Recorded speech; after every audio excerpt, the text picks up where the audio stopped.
Welcome back, everybody. The Beatles Anthology, episode 2.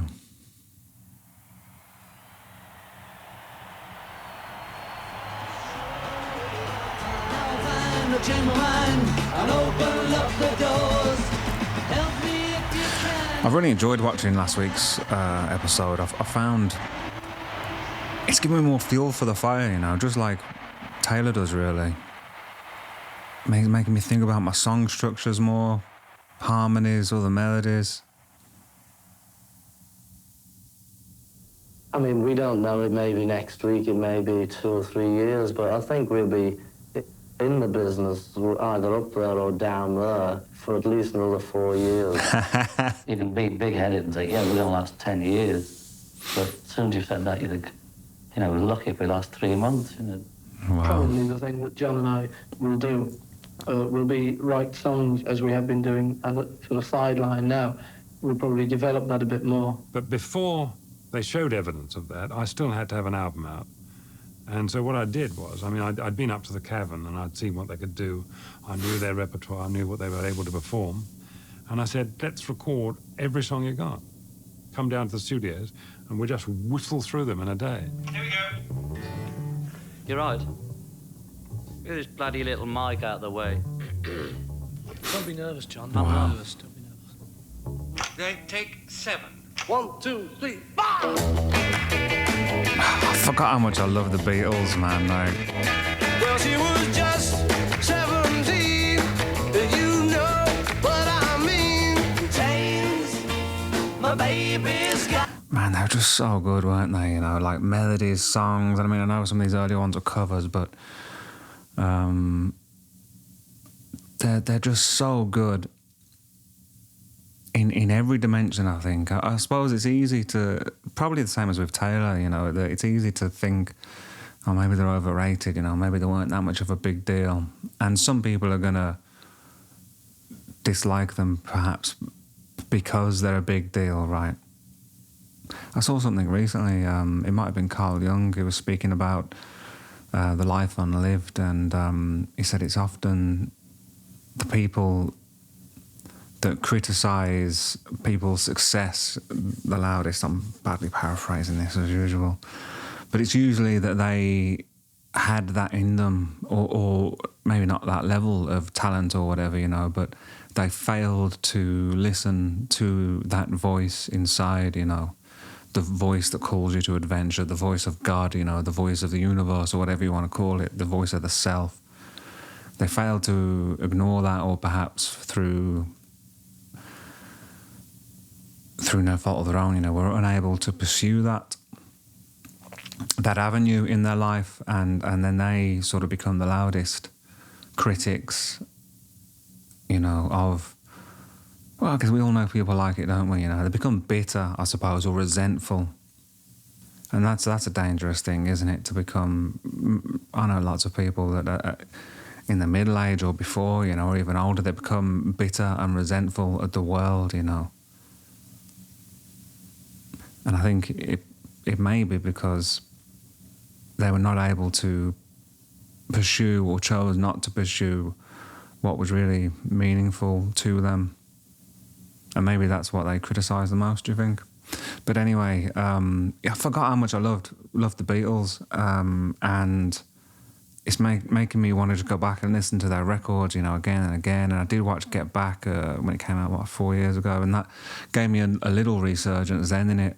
And I think things like this and new releases like this are really important, or re-releases, you know, and the upcoming biopics. They're important to not only introduce them to new generations, but to remind all the rest of us, you know, just how great they were, you know. It's something really incredible, isn't it? Well, she was just 17. You know what I mean. Chains, my baby's got me locked up in chains. But we knew those songs, you see, because that was the act we did all over the country. You say he loves you more than me, so I will set you free. Go with him, 'cause baby, it's you. Sha-la-la-la-la-la-la. Baby, it's you. Sha-la-la-la-la-la. rock and roll was brand new when it came out and excited everybody. It had roots in blues and jazz, but you can't say that rock and roll is like the 20s music, although if you look for it, you can find out where it came from. And you can find out where Beatles music came from, or any music came from. It's just like it has its history. It doesn't matter what they say. They were always very influenced by American rhythm and blues. I think this is probably what the so-called Beatles sound was, because maybe they heard the records before we did. But they knew much more about Motown and all the black music. I love Much more Motown. about it than anybody else did. And that was a tremendous influence on them. And the Beatles just carried it. There's a great Atlantic Rhythm and Blues, like 8 CD, 10 CD collection I had like 20 years ago. I think it's on Spotify and stuff now. I did listen to it a few years ago. I'd highly recommend that. I think it's just called Atlantic Rhythm and Blues. And there's like 10 discs or something, but just everything on there is gold, man. But they knew much more about Motown and all the black music, much more about it than anybody else did. And that was a tremendous influence on them. And the Beatles just carried it a bit further, made it a little more white even than Elvis did, because we were English, you know? I can hardly strum with all these microphones about here. My girl says when I kiss her lips, get the thrill through her fingers and say, hey,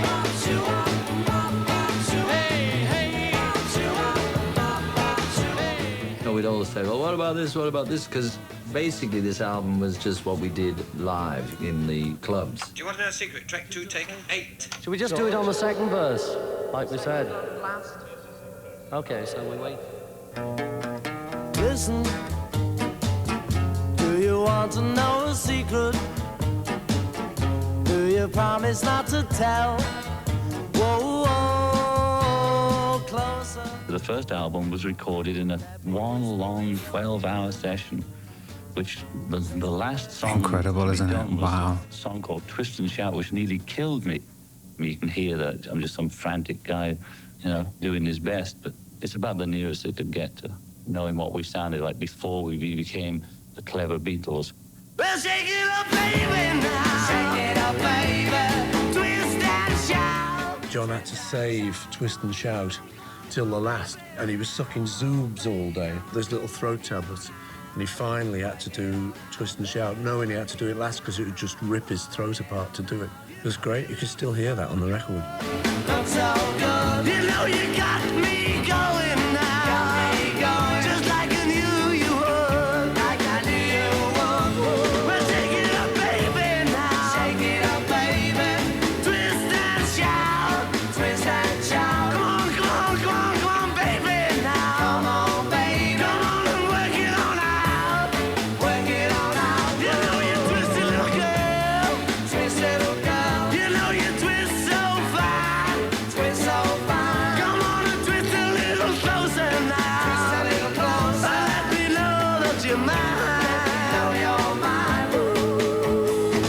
You know, I didn't realise when I started reacting to this that it's a documentary about the life of the Beatles. It's probably the definitive documentary about the Beatles, I suppose. I was under the impression that it was just them in the three remaining Beatles in the 90s putting those demos together, which obviously I've seen clips from over the years, so we're going to get to that at some point. But yeah, this is awesome, man.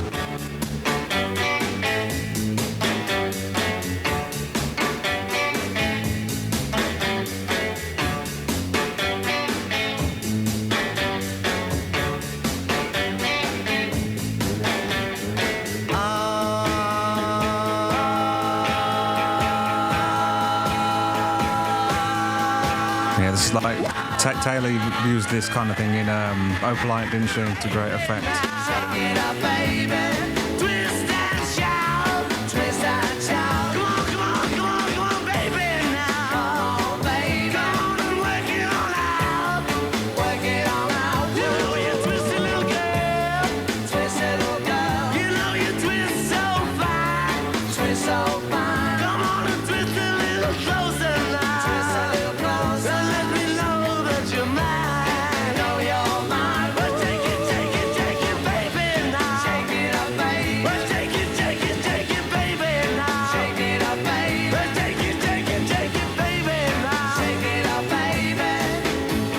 I mean, at this point, they're like in their early 20s, I guess. When's this? Like 62, 63, maybe?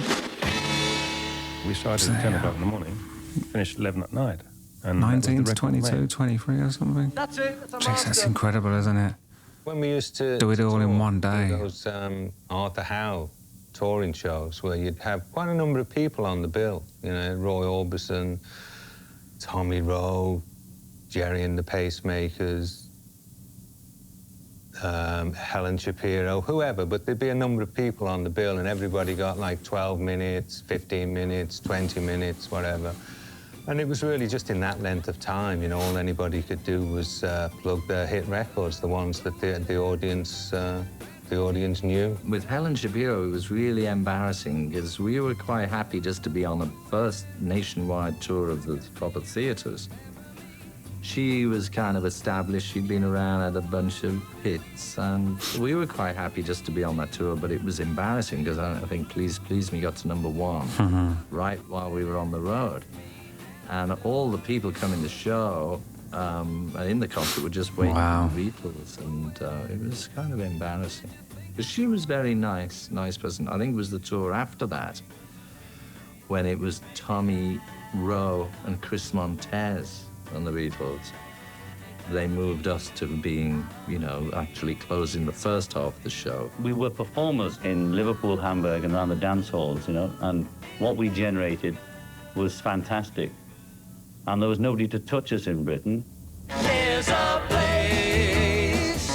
Tamworth. I was about to say yeah.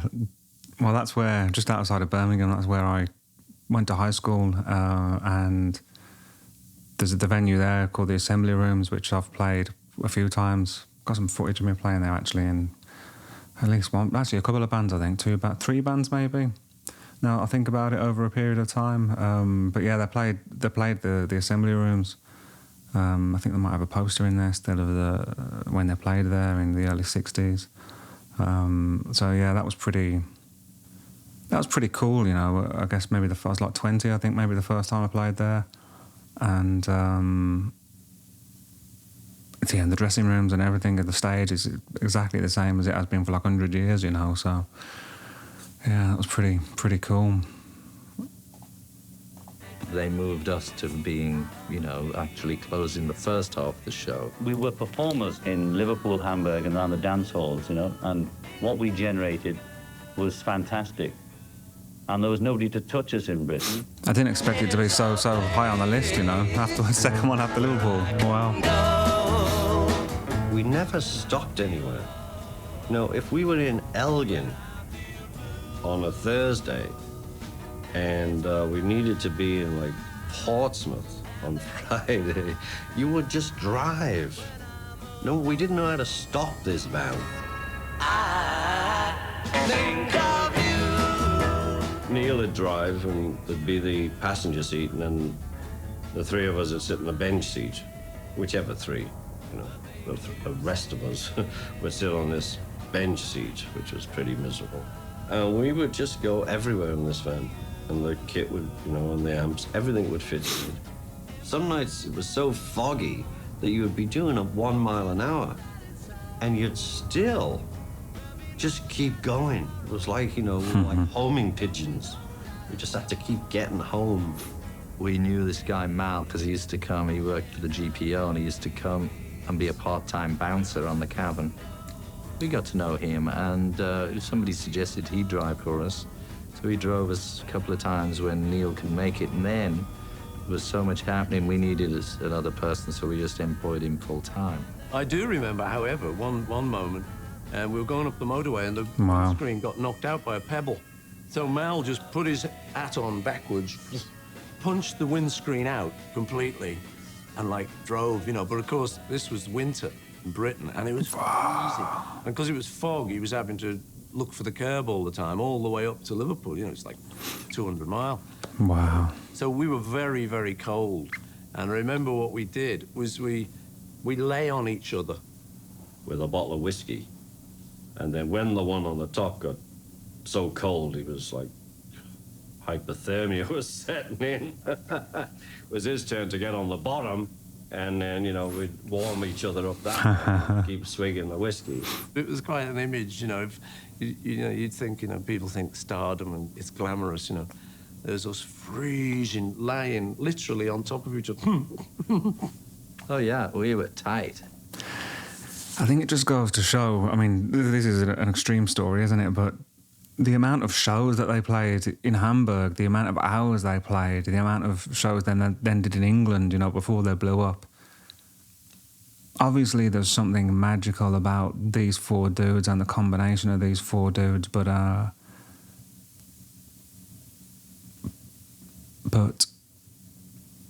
opportunity favours the prepared, doesn't it, you know? And it's not like, you know, they have this, what am I trying to say? It doesn't matter how talented you are, does it? You've got to put the work in. You've got to put the work in, just like Taylor did, just like many successful artists are. And I think, I seem to find that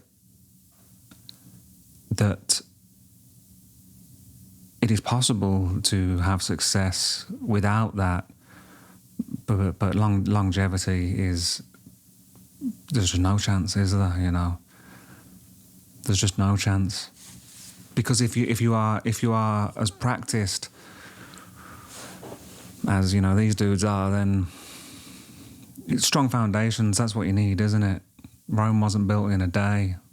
That was one thing all that jazz said about us. We were really tight, you know, as friends. We could argue a lot amongst ourselves, but we were very, very close to each other. It won't be long, yeah, yeah, yeah. It won't be long, yeah, yeah, yeah. It won't be long, yeah, till I belong to you.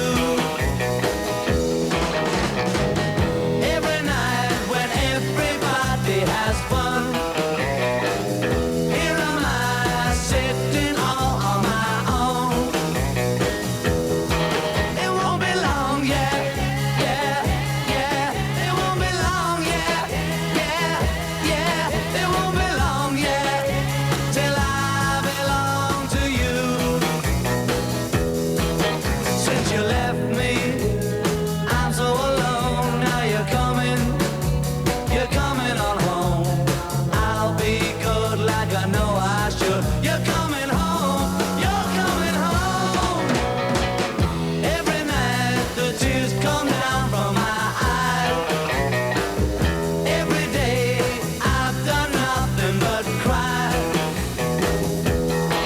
It won't be long, yeah, yeah, yeah. It won't be long, yeah, yeah, yeah. It won't be long, yeah. Wow, I haven't seen like any of this footage, I don't think,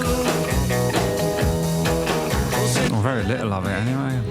I'm so alone, now you're coming on home.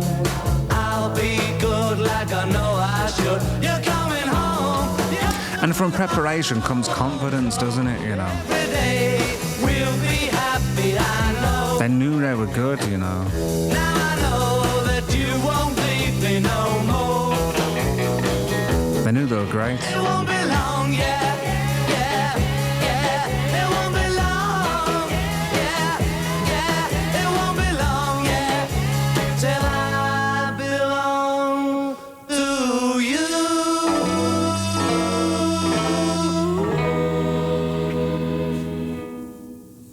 One of the things I was grateful for was that we had a kind of staircase to climb through clubs like the Cavern.